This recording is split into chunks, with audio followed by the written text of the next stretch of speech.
दोस्तों, किसी के भी मन की बातें जानने के लिए 3 तरीके होते हैं, लेकिन इन तीनों तरीकों को समझना अति आवश्यक है।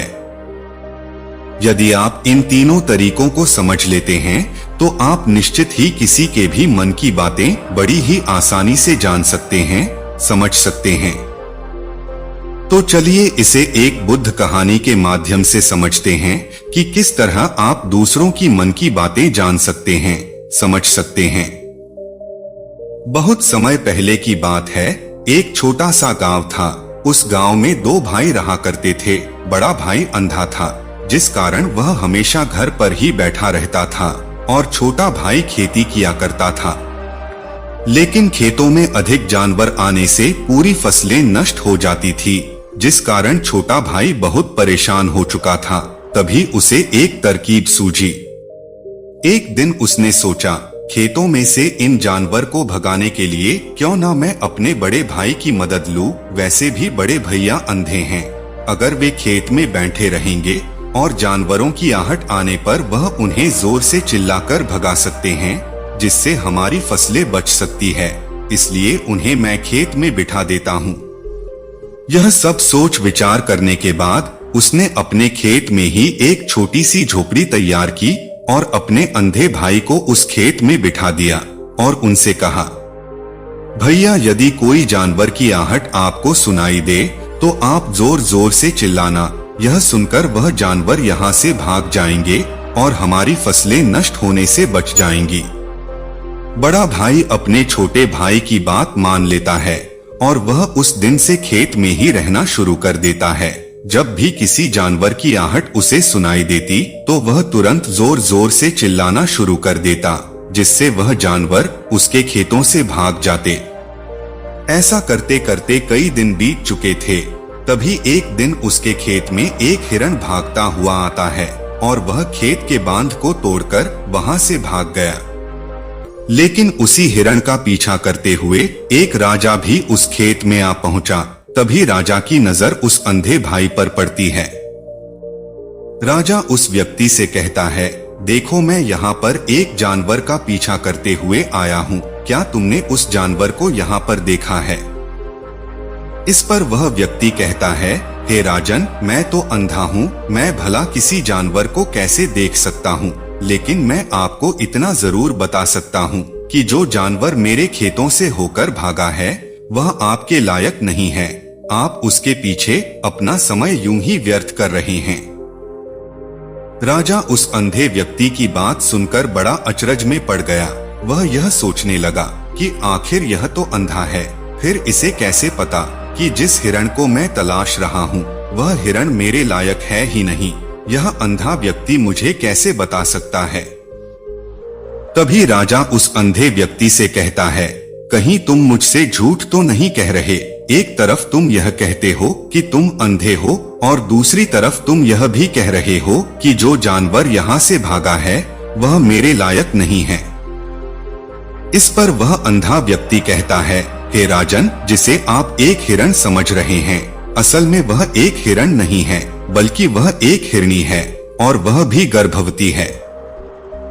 जहाँ तक कि मुझे ज्ञान है, मैंने कभी किसी राजा को किसी गर्भवती हिरनी का शिकार करते हुए नहीं सुना है और इसी कारण मैं आपसे यह कह रहा हूँ कि वह हिरनी आपके लायक नहीं है। आप उसके पीछे अपना समय व्यर्थ ना करें। यह सुनकर राजा और भी अचरज में पड़ गया। वह यह सोचने लगा कि आखिर यह अंधा आदमी यह कैसे जान सकता है कि वह हिरनी है और गर्भवती है।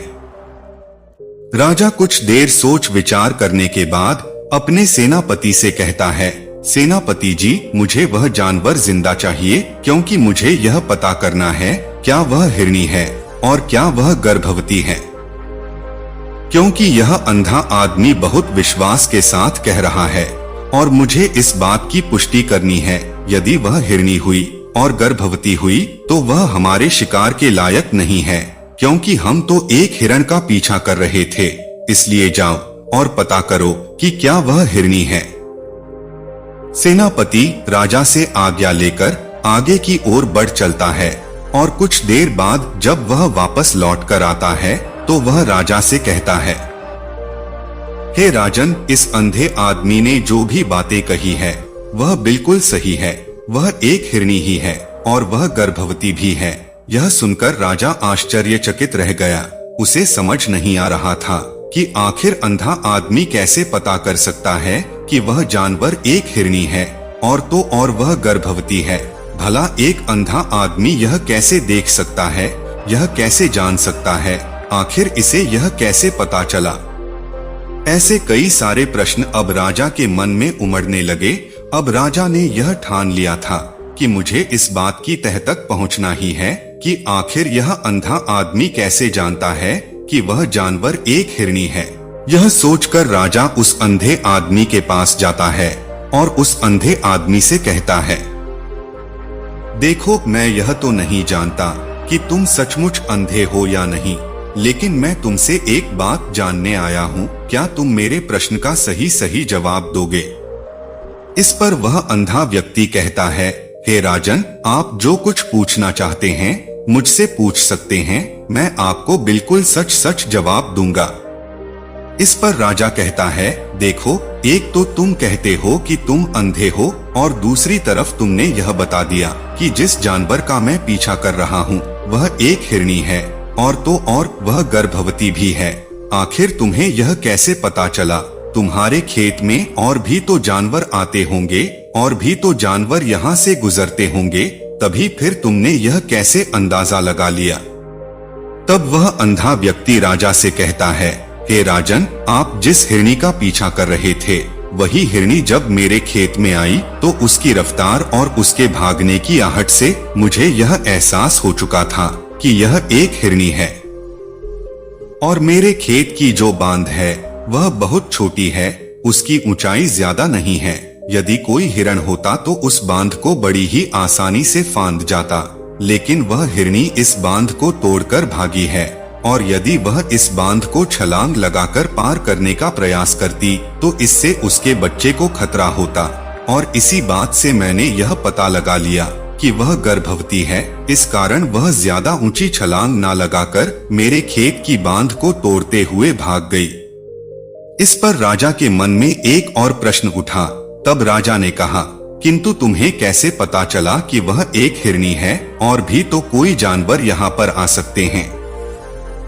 इस पर वह अंधा व्यक्ति कहता है, हे राजन, मैं पूरा दिन सुबह शाम यहीं पर बैठा रहता हूँ और मेरी सुनने की शक्ति बहुत तेज है।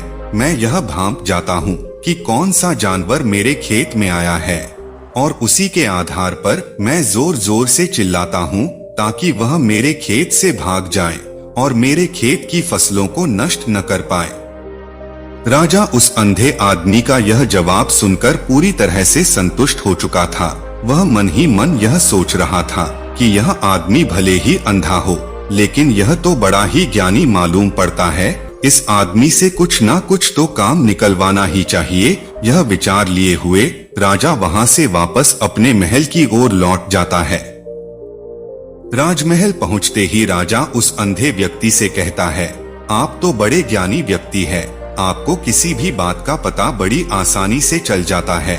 आज मैंने आपको यहाँ पर इसलिए बुलाया है क्योंकि मैं आपसे यह जानना चाहता हूँ कि मेरी पत्नी पतिव्रता है या नहीं।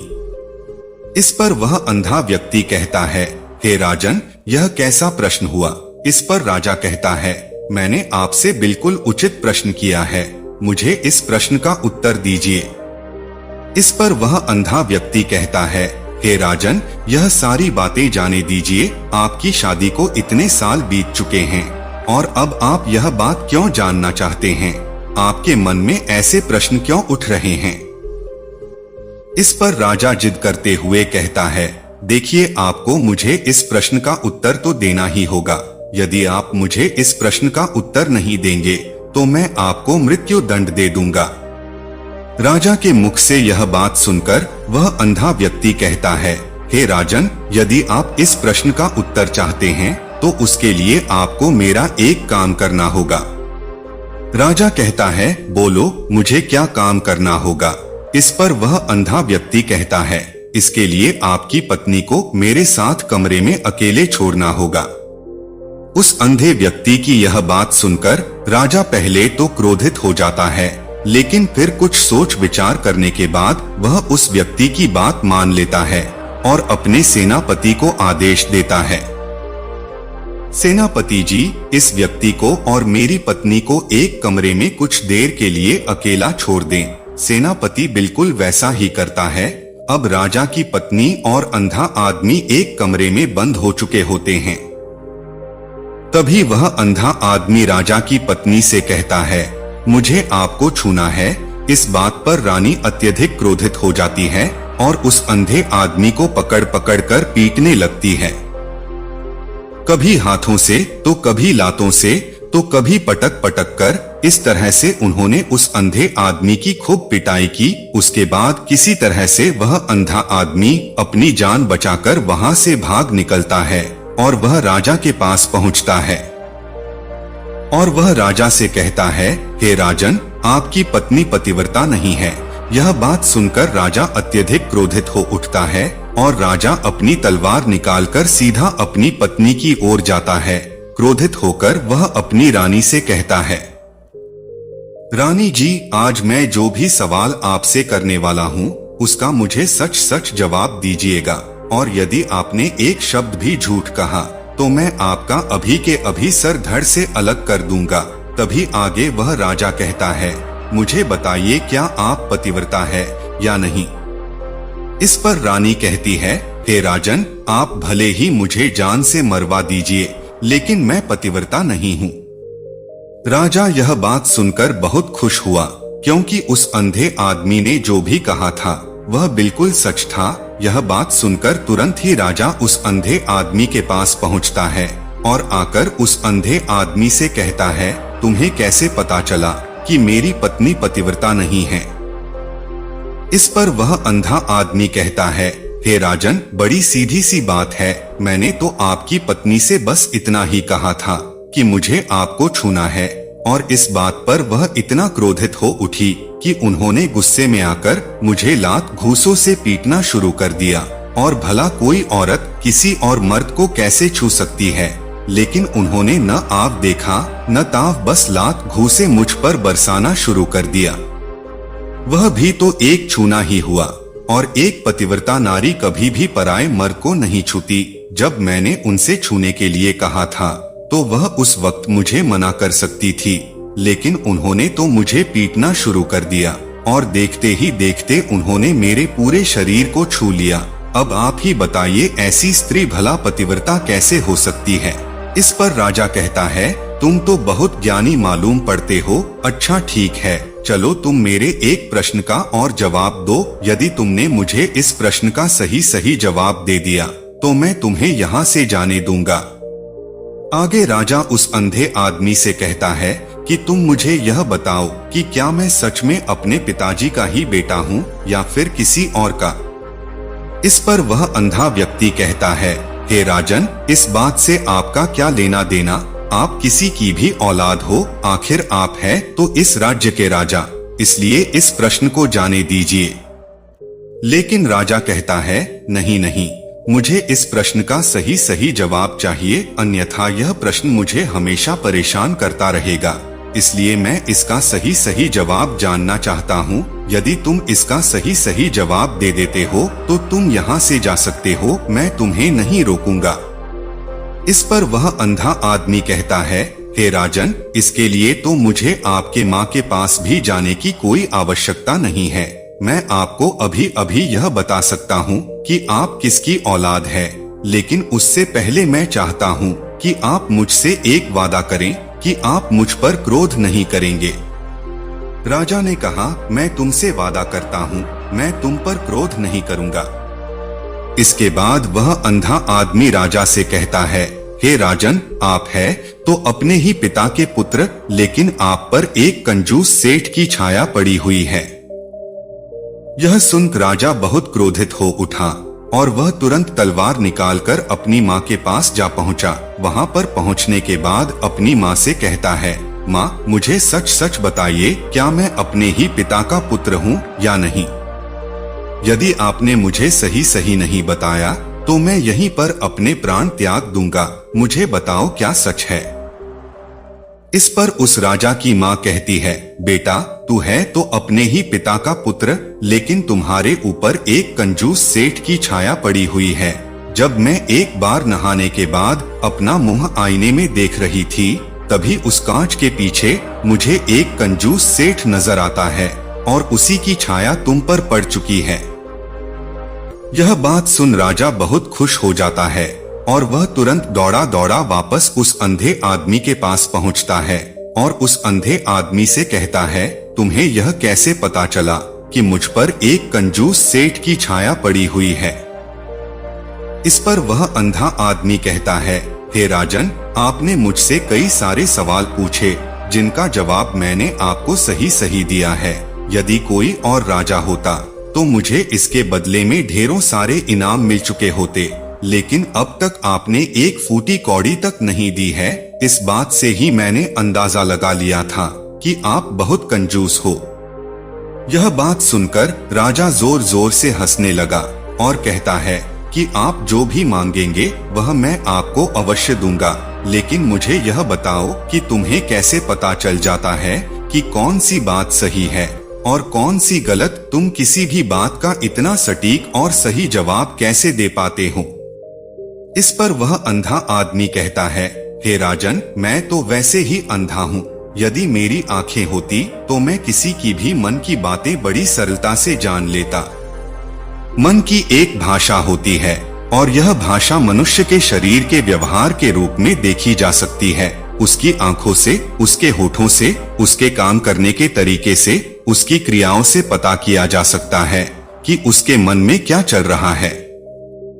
उसके आधार पर हम किसी के भी मन की बातें जान सकते हैं, लेकिन मैं तो अंधा हूँ, मैं देख नहीं सकता, इसलिए मैं क्रियाओं से देखता हूँ। यदि मुझे कोई बात जाननी हो तो अगले आदमी को कुछ काम देना पड़ता है, जिस पर वह व्यक्ति किस प्रकार काम करता है, किस तरीके से इस काम को करता है, उसके आधार पर ही मैं यह पता कर पाता हूँ कि उसके मन में क्या चल रहा है। तभी वह राजा कहता है, तो क्या इसका अर्थ यह हुआ कि मैं भी किसी के मन की बातें जान सकता हूँ? इस पर वह अंधा आदमी कहता है, हे राजन, अवश्य आप भी किसी भी व्यक्ति के मन की बात जान सकते हैं, किंतु उससे पहले आपको अपने ऊपर काम करना होगा और वह काम है अपने मन को शांत करना, अपने मन को वर्तमान में लाना होगा, जिसके लिए मैं आज आपको 3 तरीके बताने वाला हूँ और यह तीनों ही तरीके बड़े ही आसान और सरल है। किंतु हे राजन, उससे पहले आपको एक काम करना होगा, अपने मन को एकाग्र करना होगा। जब हम अपने मन को एकाग्र करते हैं, अपने मन को वर्तमान में लाते हैं, तो हम दूसरे के मन की बात जान सकते हैं, क्योंकि वह आदमी अभी भी अपने मन में वर्तमान में ही सोच रहा है और हमें भी मन को वर्तमान में ही लाना होगा, तभी हम उसके मन की बातें जान सकते हैं। यदि हम अतीत में हुई घटनाओं के बारे में सोच रहे हैं, तो वह जो अगला आदमी वर्तमान में सोच रहा है, वर्तमान में अपने मन में बात कर रहा है, वह हम कैसे जान पाएंगे, क्योंकि हम तो अतीत की घटनाओं में डूबे हुए हैं। इसलिए किसी के भी मन की बात जानने के लिए सबसे पहले हमें हमारे मन को एकाग्र करना होगा, उसे वर्तमान में लाना होगा।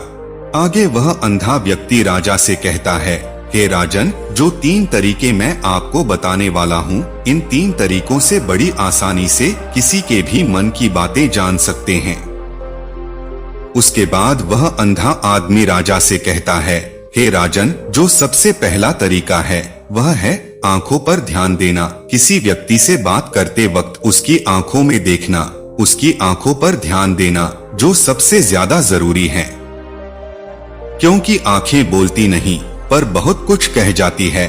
यदि हम किसी व्यक्ति की आंखों के इशारों को समझना सीख जाएं, तो हम यह जान पाएंगे कि उस व्यक्ति के दिमाग में क्या चल रहा है, वह क्या सोच रहा है और अभी वह क्या करने वाला है।